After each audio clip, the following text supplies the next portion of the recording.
Today discuss about budgetary control. അതിൻ്റെ essentials അല്ലെങ്കിൽ അതിൻ്റെ ഒരു ഇമ്പോർട്ടൻസ്, അതേപോലെ എങ്ങനെ നമുക്കൊരു ബഡ്ജറ്ററി കൺട്രോൾ ഒരു ഓർഗനൈസേഷനിൽ ഇൻസ്റ്റാൾ ചെയ്യാം, അതിനെന്തൊക്കെയാണ് എഫക്റ്റീവായിട്ടുള്ള മെഷേഴ്സ് അല്ലെങ്കിൽ അതിൻ്റെ സ്റ്റെപ്സ് എന്തൊക്കെയാണെന്നാണ് ഈ ഒരു ക്ലാസ്സിൽ നമ്മൾ ഡിസ്കസ് ചെയ്യുന്നത്. ബഡ്ജറ്ററി കൺട്രോൾ നമ്മൾ എന്താണെന്ന് കണ്ടു അല്ലേ, ഒരു ആക്ച്വൽ പെർഫോമൻസ് സ്റ്റാൻഡേർഡായിട്ട് നമ്മൾ കമ്പയർ ചെയ്യുന്നു. അവിടെ ഒരു കൺട്രോളിങ് സിസ്റ്റമാണ് ആ ഒരു ബഡ്ജറ്ററി കൺട്രോൾ കൂടുന്നത്. അതിൻ്റെ essentials of the effective budgetary control എന്തൊക്കെയാണ് അതിൻ്റെ എസെൻഷ്യൽസ് നമുക്ക് ചെക്ക് ചെയ്യാം. The first one, the support of the top management.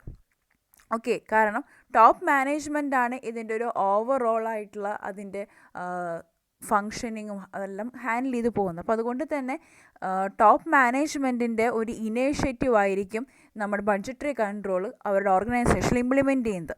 അപ്പോൾ ടോപ്പ് മാനേജ്മെൻറ്റിൻ്റെ ആ ഒരു ഇനീഷ്യേറ്റീവ് അല്ലെങ്കിൽ അവരുടെ ആ ബഡ്ജറ്ററി കൺട്രോൾ സിസ്റ്റത്തിനെ ബാക്കി മാനേജ്മെൻറ്റ്, അതായത് മിഡിൽ ലെവൽ അതേപോലെ ലോവർ ലെവൽ, ഈ രണ്ട് മാനേജ്മെൻറ്റിലും വരുന്നവർ ടോപ്പ് ലെവലിലുള്ള മാനേജ്മെൻറ്റിനെ സപ്പോർട്ട് ചെയ്യണം. ഓക്കെ, എന്നാലാണ് ആ ഒരു ബഡ്ജറ്ററി കൺട്രോള് സ്മൂത്തായി അല്ലെങ്കിൽ നല്ല രീതിയിൽ തന്നെ അത് ഇംപ്ലിമെൻറ്റ് ചെയ്യാനായിട്ട് ഓർഗനൈസേഷന് സാധിക്കുകയുള്ളൂ. അപ്പോൾ അത് first one is the support of the top management. അടുത്തത് the clear and the realistic goals. ഒരു ബഡ്ജറ്റ് അല്ലെങ്കിൽ ബഡ്ജറ്ററി കൺട്രോൾ എഫക്റ്റീവ് ആകുന്നത് അല്ലെങ്കിൽ സക്സസ്ഫുൾ ആകുന്നത് അതിൻ്റെ ഒരു സിസ്റ്റമാറ്റിക് ഇംപ്ലിമെൻറ്റേഷനാണ്. ഓക്കെ, നമുക്കൊരു ക്ലിയർ കട്ടായിട്ടുള്ള ഗോൾ ഉണ്ടായിരിക്കണം അല്ലെങ്കിൽ ഒബ്ജക്റ്റീവ്സ് ഉണ്ടായിരിക്കണം. ഇപ്പോൾ ഒരു ബഡ്ജറ്റ് ആ ഒരു കമ്പനിയിൽ ഇൻസ്റ്റാൾ ചെയ്യുന്നെങ്കിൽ അതിൻ്റെ മോട്ടീവ്സ് ഉണ്ടായിരിക്കും, അല്ലെങ്കിൽ സ്പെസിഫിക് ആയിട്ടുള്ള ഗോൾസോ ഒബ്ജക്റ്റീവ്സോ ഉണ്ടായിരിക്കും. അത് ടാർഗറ്റ് ചെയ്യുന്ന രീതിയിലായിരിക്കണം നമ്മൾ എന്ത് ചെയ്യേണ്ടത്, ബഡ്ജറ്റ് പ്രിപ്പറേഷൻ നടത്തുന്നതും അത് ഇംപ്ലിമെൻറ്റ് ചെയ്യേണ്ടതും. അതാണ് പറയുന്നത് ക്ലിയർ ആൻഡ് റിയലിസ്റ്റിക് ഗോൾസ്. അടുത്തതാണ് ആഡിക്വേറ്റ് അക്കൗണ്ടിങ് സിസ്റ്റം. അവിടെ ഒരു ആഡിക്വേറ്റ് ആയിട്ടുള്ള അല്ലെങ്കിൽ പ്രോപ്പർ ആയിട്ടുള്ള അക്കൗണ്ടിങ് സിസ്റ്റം നമ്മൾ മെയിൻറ്റെയിൻ ചെയ്യണം. കുറച്ച് നാൾ ഒരു മെത്തേഡ് യൂസ് ചെയ്യുന്നു, കുറച്ച് കഴിയുമ്പോൾ വേറെ മെത്തേഡ്, അതെന്തുണ്ടായിരിക്കില്ല, ഒരു കൺസിസ്റ്റൻസി മെയിൻറ്റെയിൻ ചെയ്യാൻ പറ്റില്ല. അതുകൊണ്ട് തന്നെ ആഡിക്വേറ്റ് ആയിട്ടുള്ള അക്കൗണ്ടിങ് സിസ്റ്റം കമ്പനി ഡെഫിനറ്റ്ലി അത് ഫോളോ ചെയ്തു പോകണം. അടുത്ത പോയിൻ്റാണ് minimum cost of production or operation. കാരണം നമ്മളെപ്പോഴും ബഡ്ജറ്റ് ചെയ്യുന്നതിൻ്റെ ഒരു മെയിൻ പർപ്പസ് എന്ന് പറയുന്നത് നമ്മുടെ ഗോൾ എന്താണ്, അല്ലെങ്കിൽ കമ്പനിയുടെ ഗോൾ എന്താണ്, അല്ലെങ്കിൽ ഒബ്ജക്റ്റീവ്സ് നമ്മൾ അച്ചീവ് ചെയ്യാൻ വേണ്ടിയിട്ടാണ്. അത് അച്ചീവ് ചെയ്യാൻ മെയിൻ അൾട്ടിമേറ്റ് ഒബ്ജക്റ്റീവ് എന്ന് പറയുന്നത് ഡെഫിനറ്റ്ലി ദ പ്രോഫിറ്റ് മോട്ടീവ്, അല്ലെങ്കിൽ പ്രോഫിറ്റ് അച്ചീവ് ചെയ്യണം, അല്ലെങ്കിൽ പ്രോഫിറ്റിനെ മാക്സിമൈസ് ചെയ്യണം. അതിനെ ഹെൽപ്പ് ചെയ്യുന്ന ഒരു കാര്യമാണ് നമ്മുടെ കോസ്റ്റ് കുറയ്ക്കുക എന്നുള്ളത്. കോസ്റ്റ് കുറയ്ക്കുമ്പോഴായിരിക്കും നമുക്ക് അതിൻ്റെ പ്രോഫിറ്റ് മാക്സിമം ഏൺ ചെയ്യാനായിട്ട് കമ്പനിക്ക് പറ്റുള്ളൂ. So minimum cost of operation അല്ലെങ്കിൽ കോസ്റ്റ് ഓഫ് പ്രൊഡക്ഷനിലേക്ക് നമ്മൾ മാക്സിമം അല്ലെങ്കിൽ കമ്പനി അതിലേക്ക് മുന്നോട്ട് ഇറങ്ങിയാൽ മാത്രമാണ് നമ്മുടെ ഈ ഒരു ബഡ്ജറ്ററി കൺട്രോൾ എഫക്റ്റീവ് ആകുന്നത്. അടുത്തതാണ് എഫക്റ്റീവ് കമ്മ്യൂണിക്കേഷൻ. എന്താണ് നമ്മൾ ടാർഗറ്റ് ചെയ്യുന്നത്, അല്ലെങ്കിൽ എന്താണ് നമ്മുടെ ഒബ്ജക്റ്റീവായിട്ട് ബഡ്ജറ്റ് പ്രിപ്പറേഷൻ നടത്തുന്നത്, ഇതെല്ലാം കമ്പനി എന്ത് ചെയ്യണം, ഓരോ ലെവൽ ഓഫ് മാനേജ്മെൻ്റ് ഉണ്ട്, അല്ലെങ്കിൽ ഡിഫറെൻറ്റ് ഡിപ്പാർട്ട്മെൻറ്റ്സ് ഒരു കമ്പനിയിലുണ്ടായിരിക്കും, അവരായിട്ട് കമ്മ്യൂണിക്കേറ്റ് ചെയ്യണം. ടോപ്പ് ലെവൽ മാനേജ്മെൻറ്റ് അതിന് ഡിസിഷൻ എടുക്കും, പക്ഷേ അത് ഓപ്പറേറ്റ് ചെയ്യുന്നതും അതെല്ലാം ഇംപ്ലിമെൻറ്റ് ചെയ്യുന്നതും മിഡിൽ ആൻഡ് ലോവർ ലെവൽ മാനേജ്മെൻറ്റാണ്. അപ്പോൾ അതുകൊണ്ട് തന്നെ ഒരു എഫക്റ്റീവ് കമ്മ്യൂണിക്കേഷൻ, അതായത് ഈ ഒരു ബഡ്ജറ്ററി കൺട്രോളും ഇംപ്ലിമെൻറ്റ് ചെയ്യുന്നുണ്ട്, അല്ലെങ്കിൽ ഇന്ന കാരണം കൊണ്ടാണ് ഇന്ന ഒബ്ജക്റ്റീവ് നമ്മൾ അച്ചീവ് ചെയ്യാനെന്നുള്ള ഒരു കാര്യം നമ്മൾ എല്ലാ ഓർഗനൈസേഷനിലെ ഓരോ മെമ്പേഴ്സിനും നമ്മളത് കമ്മ്യൂണിക്കേറ്റ് ചെയ്യണം. അടുത്തൊരു പോയിൻ്റാണ് ദ ടൈംലി റിപ്പോർട്ടിങ്.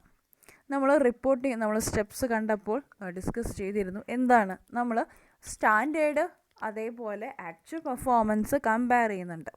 അത് കമ്പയർ ചെയ്തതിന് ശേഷം എന്തെങ്കിലും ഡീവിയേഷൻസ് ഉണ്ടെങ്കിൽ അത് നമ്മളതിൻ്റെ കറക്റ്റീവായിട്ടുള്ള മെഷേഴ്സ് എടുക്കണം.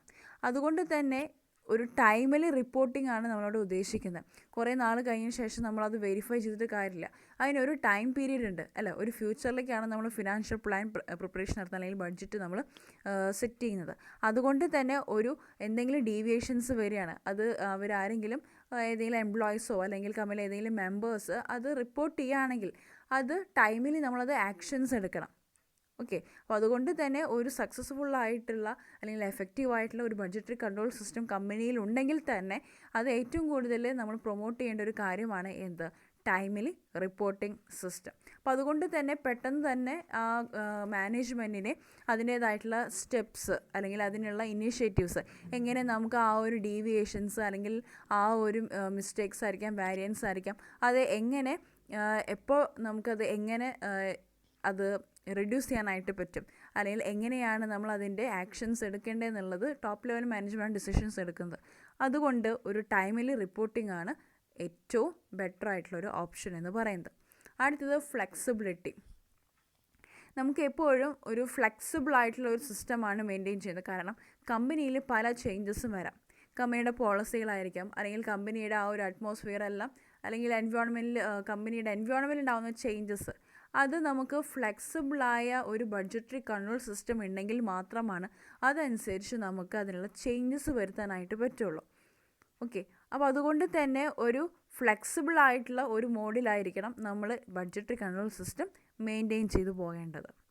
അതിലുപരി എന്ത് വേണം, ഒരു sound organisation. Sound organisation means നല്ല ഒരു സിസ്റ്റം മെയിൻറ്റെയിൻ ചെയ്യുന്ന ഒരു കമ്പനി ആയിരിക്കണം. മാനേജേഴ്സ് ആയിക്കോട്ടെ, അവർ ഓരോരുത്തർക്കും ഓരോ റെസ്പോൺസിബിലിറ്റീസും അല്ലെങ്കിൽ ഒരു ഓർഗനൈസേഷൻ സ്ട്രക്ചർ തന്നെയുണ്ട്. അത് നല്ല രീതിയിൽ മെയിൻറ്റെയിൻ ചെയ്തു പോകുന്ന അല്ലെങ്കിൽ നല്ല രീതിയിലുള്ള ഒരു ഓർഗനൈസേഷൻ സിസ്റ്റം ഉണ്ടെങ്കിൽ മാത്രമാണ് നമുക്ക് ഈ ഒരു എഫക്റ്റീവായിട്ടുള്ള ബഡ്ജറ്ററി കൺട്രോൾ ഫോളോ ചെയ്തു പോകാനായിട്ട് പറ്റുള്ളൂ.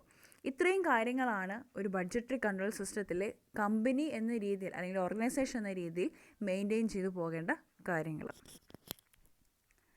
അടുത്തത്, എങ്ങനെ നമുക്കൊരു ബഡ്ജറ്ററി കൺട്രോൾ സിസ്റ്റം ഇംപ്ലിമെൻറ്റ് ചെയ്യാം, അല്ലെങ്കിൽ what are the organisation for the budgetary control. First one, the establishment of budget centres. നമ്മൾ ഒരു റെസ്പോൺസിബിൾ ആയിട്ടുള്ള അല്ലെങ്കിൽ ഓരോ ഡിപ്പാർട്ട്മെൻറ്റിനും റെസ്പോൺസിബിൾ ആയിട്ടുള്ള ഒരു ബഡ്ജറ്ററി അല്ലെങ്കിൽ ബഡ്ജറ്റ് സെൻറ്റേഴ്സ് നമ്മൾ എന്ത് ചെയ്യണം, ഇംപ്ലിമെൻറ്റ് ചെയ്യണം. അവർക്ക് ആവശ്യമായിട്ടുള്ള ഓരോ ഡിപ്പാർട്ട്മെൻറ്റും അല്ലെങ്കിൽ അതാത് ബഡ്ജറ്റ് സെൻറ്റേഴ്സിന് ആവശ്യമായിട്ടുള്ള സെൻറ്ററുകൾ അല്ലെങ്കിൽ ഒബ്ജക്റ്റീവ്സിനോട് കൂടിയിട്ടുള്ള സെൻറ്റേഴ്സ് നമ്മൾ എന്ത് ചെയ്യണം, ആദ്യം ഇംപ്ലിമെൻറ്റ് ചെയ്യണം. അവരായിരിക്കും അത് എന്ത് ചെയ്യുന്നുണ്ടായിരിക്കാം, അതിനുള്ള ഒബ്ജക്റ്റീവ്സ് അല്ലെങ്കിൽ എന്തൊക്കെ കാര്യങ്ങളാണ് നമ്മൾ ബഡ്ജറ്റിലായിട്ട് പ്രിപ്പറേഷൻ നടത്തേണ്ടത്, ഇങ്ങനെ ഓവറോൾ കാര്യങ്ങളെല്ലാം അതാത് ബഡ്ജറ്റ് സെൻറ്റേഴ്സാണ് അത് ചെയ്യുക. അപ്പോൾ അതുകൊണ്ട് തന്നെ ആദ്യം ചെയ്യേണ്ട ഒരു കാര്യമാണ് establishment of budget centres. Budget centres create ചെയ്ത് കഴിഞ്ഞാൽ അടുത്ത ഒരു സ്റ്റേജ് എന്ന് പറയുന്നത് introduction of adequate accounting records. നമുക്ക് റെക്കോർഡ്സ് എന്ത് ചെയ്യണം, മെയിൻറ്റെയിൻ ചെയ്യണം അല്ലേ. പലതരത്തിലുള്ള അക്കൗണ്ട്സുകൾ നമ്മൾ മെയിൻറ്റെയിൻ ചെയ്യുന്നുണ്ട് കമ്പനി. അത് പ്രോപ്പറായിട്ട് നമ്മൾ അനലൈസ് ചെയ്തതിന് ശേഷമായിരിക്കും കമ്പനിക്ക് അവരുടെ ഒരു ബഡ്ജറ്റ് പ്രിപ്പറേഷൻ നടത്താനായിട്ട് പറ്റുള്ളൂ. ചിലപ്പോൾ ക്യാഷ് ബുക്ക് അനലൈസ് ചെയ്യേണ്ടി വരും, ആൻഡ് ഡിഫറെൻറ്റ് കാറ്റഗറിയിൽ വരുന്ന ledgers, subsidiary books, final accounts, ഇതെല്ലാം നല്ല രീതിയിൽ മെയിൻറ്റെയിൻ ചെയ്തു പോകുന്ന ഒരു കമ്പനിക്കാണ് നല്ല രീതിയിലുള്ള ഒരു ബഡ്ജറ്റ് ക്രിയേറ്റ് ചെയ്യാനായിട്ട് പറ്റുള്ളൂ. സോ എന്ത് വേണം, നല്ലൊരു ആഡിക്വേറ്റ് അക്കൗണ്ടിങ് റെക്കോർഡ്സ് നമ്മൾ മെയിൻറ്റെയിൻ ചെയ്യണം. അടുത്ത ഒരു സ്റ്റേജാണ് the budget training and education. ഒരു ബഡ്ജറ്റ് എങ്ങനെ ക്രിയേറ്റ് ചെയ്യണം, ഓക്കെ, അതിനുള്ള ട്രെയിനിങ്ങും എഡ്യൂക്കേഷൻസും അതായത് ബഡ്ജറ്റ് സെൻറ്റേഴ്സിന് നമ്മൾ പ്രൊവൈഡ് ചെയ്യണം. അത് നമ്മൾ ഓരോ ഡിപ്പാർട്ട്മെൻറ്റിൽ നിന്നും സെലക്ട് ചെയ്തിട്ടുള്ള ഏതെങ്കിലും എംപ്ലോയീസോ മെമ്പേഴ്സോ ഉണ്ടായിരിക്കും. അവർക്ക് അതിനനുസരിച്ചുള്ള ട്രെയിനിങ്ങും അതുപോലെ തന്നെ എഡ്യൂക്കേഷൻ, എങ്ങനെയായിരിക്കണം നമ്മളൊരു ബഡ്ജറ്റ് പ്രിപ്പറേഷൻ നടത്തേണ്ടത്, എങ്ങനെ അത് നല്ല രീതിയിൽ നമുക്ക് ഇംപ്ലിമെൻറ്റ് ചെയ്യാനായിട്ട് പറ്റും, എന്തൊക്കെ കാര്യങ്ങൾ നമ്മൾ ശ്രദ്ധിക്കണം, അതിനുള്ള ട്രെയിനിങ്ങും എഡ്യൂക്കേഷൻസും അതാത് മെമ്പേഴ്സിന് നമ്മൾ പ്രൊവൈഡ് ചെയ്യാം. അതിനുശേഷമാണ് നമ്മൾ എന്ത് വേണ്ടത്, the preparation of the organisational chart. ഒരു വെൽ ഡിഫൈൻഡ് ആയിട്ടുള്ള ഒരു ഓർഗനൈസേഷണൽ ചാർട്ട് നമ്മൾ എന്ത് ചെയ്യണം, ക്രിയേറ്റ് ചെയ്യണം.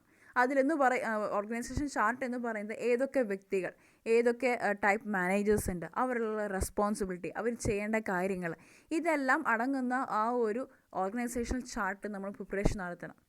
ഓക്കെ, ഒരു ജനറൽ മാനേജർ ആയിരിക്കുമ്പോൾ ആൾ ചെയ്യേണ്ട റെസ്പോൺസിബിലിറ്റി എന്താണ്, ആൾക്കുള്ള അതോറിറ്റികൾ എന്തൊക്കെയാണ്, അങ്ങനെ ഓരോ വ്യക്തികൾക്കുള്ള ഒരു റെസ്പോൺസിബിലിറ്റീനെ നമ്മൾ എന്ത് ചെയ്യാണ്, ചാർട്ട് ചെയ്യാണ്. അതിനെ പറയുന്ന ടേമാണ് ഓർഗനൈസേഷണൽ ചാർട്ട്. അത് നമ്മൾ പ്രിപ്പറേഷൻ നടത്തണം. അതിനുശേഷമാണ് നമ്മൾ എന്ത് വേണ്ടത്, ഒരു കമ്മിറ്റി, നമ്മൾ ഈ ഒരു എല്ലാം സെൻറ്റേഴ്സും ക്രിയേറ്റ് ചെയ്തു, അതുപോലെ തന്നെ ട്രെയിനിങ്ങും ഒരു വെൽ ഡിഫൈൻഡ് ആയിട്ടുള്ള അക്കൗണ്ടിങ് സിസ്റ്റം ഇതെല്ലാം നമ്മൾ കഴിഞ്ഞാൽ അടുത്തൊരു സ്റ്റേജ് എന്ന് പറയുന്നത് എന്താ, ബഡ്ജറ്റ് കമ്മിറ്റി നമ്മൾ ക്രിയേറ്റ് ചെയ്യണം. ഇപ്പോൾ ഗവൺമെൻറ്റൊക്കെ എന്താ ചെയ്യുന്നത്, എല്ലാവരും കൂടി ബഡ്ജറ്റ് പ്രിപ്പറേഷൻ നടത്തുന്നുണ്ടോ? ഇല്ല. അതിനൊരു ഫിനാൻസ് മിനിസ്റ്റർ ഉണ്ട്, അവരെ ഹെൽപ്പ് ചെയ്യുന്ന കുറച്ച് സപ്പോർട്ട് ചെയ്യുന്ന കുറച്ച് മെമ്പേഴ്സ് ഉണ്ടായിരിക്കും. എന്നിട്ടാണ് അവരെന്ത് ചെയ്യുന്നത്, ബഡ്ജറ്റ് കമ്മിറ്റി ക്രിയേറ്റ് ചെയ്തിട്ട് ബഡ്ജറ്റ് പ്രിപ്പറേഷൻ നടത്തുന്നത്. ഇതേപോലെ തന്നെ ഒരു ബഡ്ജറ്റ് കമ്മിറ്റി എന്ത് ചെയ്യണം, ക്രിയേറ്റ് ചെയ്യണം.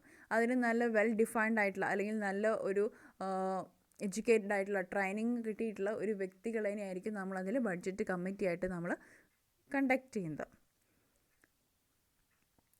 അടുത്തതാണ് the preparation of budget manual. അതായത് മാനുവലായിട്ട് നമ്മൾ കമ്മിറ്റിക്ക് ക്രിയേറ്റ് ചെയ്ത് കഴിഞ്ഞാൽ അടുത്തതെന്ന് പറയുന്നത് അതിൻ്റെ ഒരു ബഡ്ജറ്റ് മാനുവലായിട്ട് നമ്മൾ പ്രിപ്പറേഷൻ നടത്തണം. ഓക്കെ, നമ്മൾ ബേസിക് ആയിട്ടുള്ള നമ്മുടെ ഡോക്യുമെൻറ്റ്സ് ഒക്കെ യൂസ് ചെയ്തിട്ടായിരിക്കും നമ്മൾ എന്താണ് നമ്മൾ ബഡ്ജറ്റിൽ വെക്കേണ്ടത്. ഓക്കെ, എന്തൊക്കെയായിരിക്കണം അതിൽ ഒബ്ജക്റ്റീവ്സ് ആയിട്ട് അല്ലെങ്കിൽ പോളിസി ആയിട്ട് കമ്പനി മെയിൻറ്റെയിൻ ചെയ്ത് പോകേണ്ടത്. അതേപോലെ തന്നെ കമ്പനിയുടെ ഒബ്ജക്റ്റീവ്സ് എന്തൊക്കെയാണ് അതിനൊരു ഡിസ്ക്രിപ്ഷൻ കൊടുക്കുക.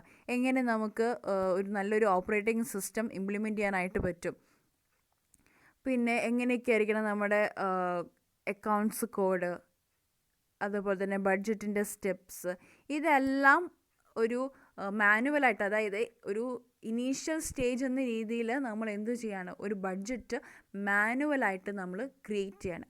ഈ ബഡ്ജറ്റ് മാനുവൽ പറയുന്ന വേറൊരു ടേമാണ് മാഗ്ന കാർട്ട. ഓക്കെ, കമ്പനിയുടെ മാഗ്ന കാർട്ട എന്ന് പറയുന്നത് അവരുടെ ബഡ്ജറ്റാണ്. ബഡ്ജറ്റിൻ്റെ പ്രിപ്പറേഷൻ അല്ലെങ്കിൽ മാനുവലായിട്ട് നമ്മൾ എന്തൊക്കെ കാര്യങ്ങളാണ് അതിൽ ആഡ് ചെയ്യേണ്ടത്. ഓക്കെ, ഇതെല്ലാം നമ്മൾ ഒരു ചെറിയൊരു സമ്മറി പോലെയായിരിക്കും നമ്മൾ ഈ ബഡ്ജറ്റ് മാനുവൽ പ്രിപ്പറേഷൻ നടത്തുന്നത്. അതിനുശേഷം എന്ത് വേണം, ഫിക്സേഷൻ ഓഫ് ബഡ്ജറ്റ് പീരീഡ്. നമ്മൾ പീരീഡ് ഫിക്സ് ചെയ്യണം. ഓക്കെ, ചിലപ്പോൾ ഷോർട്ട് ടേം ആയിട്ടുള്ള ബഡ്ജറ്റ് ആയിരിക്കും, ലോങ് ടേം ആയിട്ടുള്ള ബഡ്ജറ്റ് ആയിരിക്കും, അല്ലെങ്കിൽ for the 1 year or 2 years. Okay, അത് കമ്പനിയുടെ പോളിസി അനുസരിച്ചിട്ടായിരിക്കും എത്ര നാളത്തേക്കാണ് നമ്മൾ ഒരു ബഡ്ജറ്റ് പ്രിപ്പറേഷൻ നടത്തേണ്ടതെന്നുള്ളത് ബഡ്ജറ്റ് കമ്മിറ്റി തീരുമാനിക്കും. അത് കഴിഞ്ഞാലാണ് നമ്മുടെ determination of the key factor. നമുക്ക് ഡിഫറെൻറ്റ് കാറ്റഗറിയിൽ വരുന്ന കീ ഫാക്ടേഴ്സ് ഉണ്ട്, like sales, raw materials, labour, machinery. Okay, ഇങ്ങനെ ഡിഫറെൻറ്റ് കാറ്റഗറിയിൽ വരുന്ന ഓരോ, ഇത് കമ്പനിയിൽ ഓരോ എലമെൻസും അതാണ് ഉദ്ദേശിക്കുന്നത്. ഓക്കെ, അതിൽ ഓരോന്നിലും നമ്മൾ എന്തൊക്കെ മാറ്റങ്ങൾ വരുത്തണം, ഏതൊക്കെ ഏരിയയിലാണ് നമ്മൾ ബഡ്ജറ്റ് പ്രിപ്പറേഷൻ നടത്തേണ്ടത്. ഇപ്പോൾ ഗവൺമെൻറ് കാര്യത്തിൽ എടുക്കുകയാണെങ്കിൽ ഓവറോൾ ആയിട്ടല്ല ഒരു ബഡ്ജറ്റ് പ്രിപ്പറേഷൻ നടത്തേണ്ടത്, ഓരോ സെക്ടേഴ്സിനും സെലക്ട് ചെയ്തിട്ട് അതിനാവശ്യമായിട്ടുള്ള ബഡ്ജറ്റ് നമ്മൾ പ്രിപ്പറേഷൻ നടത്തുന്നത്. അതേപോലെ തന്നെ ഇവിടെയും എന്താണ്, ഓരോ കീ ഫാക്ടർ, അതായത് ഓരോ ഏരിയയും വരുന്നുണ്ട്. ഓക്കെ, ഇപ്പോൾ ലേബറിന് എന്തൊക്കെ നമ്മൾ ബഡ്ജറ്റ് സെറ്റ് ചെയ്യണം, അല്ലെങ്കിൽ നമ്മൾ എങ്ങനെ സെയിൽസ് നടത്തണം, എന്തൊക്കെ ടാർഗറ്റ് ചെയ്യണം, എന്തൊക്കെ നമുക്ക് അഡീഷണൽ ആയിട്ട് ആഡ് ചെയ്യാനായിട്ട് പറ്റും, ഇതെല്ലാം നമ്മൾ അതാണ് കീ ഫാക്ടേഴ്സ്. ഓരോ ഏരിയയും നമ്മൾ ഐഡൻറ്റിഫൈ ചെയ്യുന്നത്, അതാണ് determination of the key factor. അതിന് ശേഷമാണ് the determination of level of activity.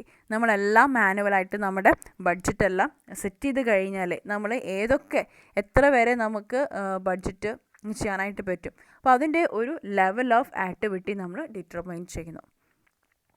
ഇത്രയും കാര്യങ്ങളാണ് നമ്മുടെ ഓർഗനൈസേഷനിൽ ബഡ്ജറ്ററി കൺട്രോൾ കൊണ്ടുവരേണ്ടത്, അല്ലെങ്കിൽ ഓർഗനൈസേഷൻ എങ്ങനെ നമുക്ക് ആ ബഡ്ജറ്ററി കൺട്രോളിനെ ഓർഗനൈസ് ചെയ്യാൻ പറ്റും.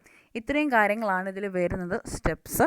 ഇത് തിയറി ആയിട്ട് ചോദിക്കുന്ന ഒരു ക്വസ്റ്റ്യൻ തന്നെയാണ്. അപ്പോൾ നല്ല രീതിയിൽ തന്നെ ഇത് പഠിക്കുക.